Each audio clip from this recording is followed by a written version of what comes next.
And Mother Mary even says, when she opens the gates of her chapter, she's like, there was a prophecy spoken about me hundreds of years before I was even born. Now, of course, we know there was many prophecies spoken about Jesus, but there was also prophecy spoken about Mary before, centuries before she was even born. So when she comes out of the gate in chapter 9 of the Sophia Code, we're meeting a woman who knows what it means to be a very high profile leader. She was being announced as a leader hundreds of years before her arrival as Mother Mary. So she's using the word right now, the redemption of this traditional context of her life story that's happening in the Sophia Code.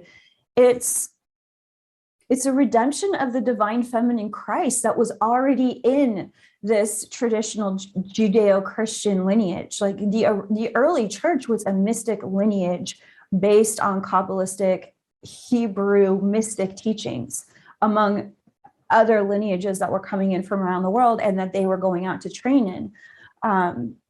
So the reason why Mother Mary is saying this information is coming through, she wants to impress upon you that if you have a strong connection to her heart, or if you have a strange distance from her heart, it doesn't matter what the spectrum is.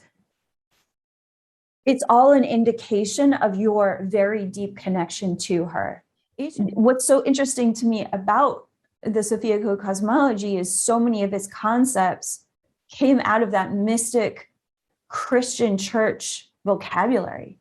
I remember when the Sophia Dragon Tribe started to ask me to use certain Christian terminology in the Sophia Code, and I wanted to flat out refuse them. I did. I would say, I don't want to do that. I don't want to use those words like the Holy Spirit.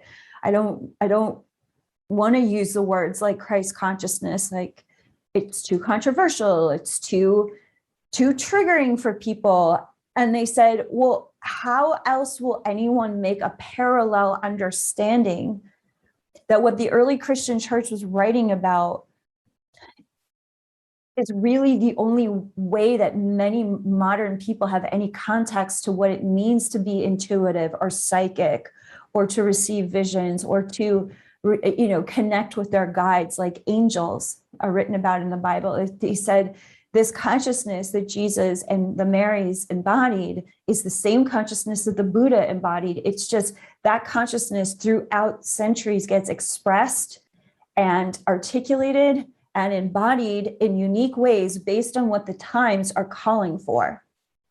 And these times are calling for each and every one of us to embody that Christ consciousness, not just singular figures. Now, again, because of what happened between the early mystic church of the Essenes, which then was co-opted by the Roman Catholic system, the empire, what happened in that transition really separated this concept that Mother Mary, Jesus, and Mary Magdalene, totally extraordinary incarnations. I am not minimizing that at all. I don't think any of them had to come to this planet. I think they willingly, as avatars, came into human form. With that said,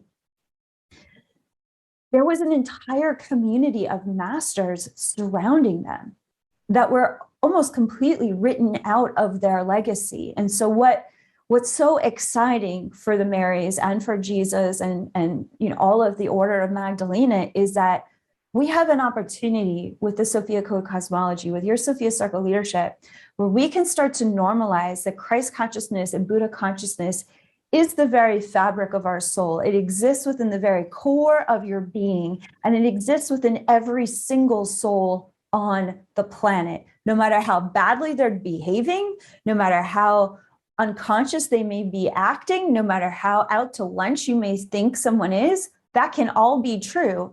And the divine spark, the very fabric of everyone's soul, is the same. It is sovereign, holy, and divine. In the Sophia Code, that qualifies as Christ consciousness.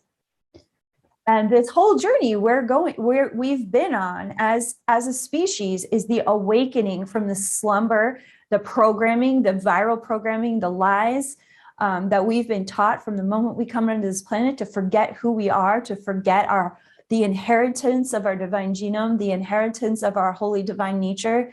And, it's like the true spiritual awakening is removing all the mud that everything and everyone has thrown at you for being an amazingly perfect divine being already, without any spirituality classes or churches or baptisms or anything. You're already wholly perfect and divine.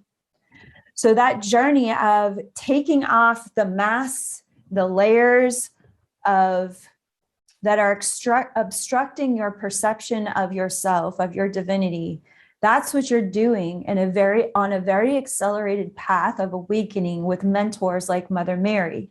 And it's a little personal to her in the best way if something can be personal, and that she's got some serious skin in the game.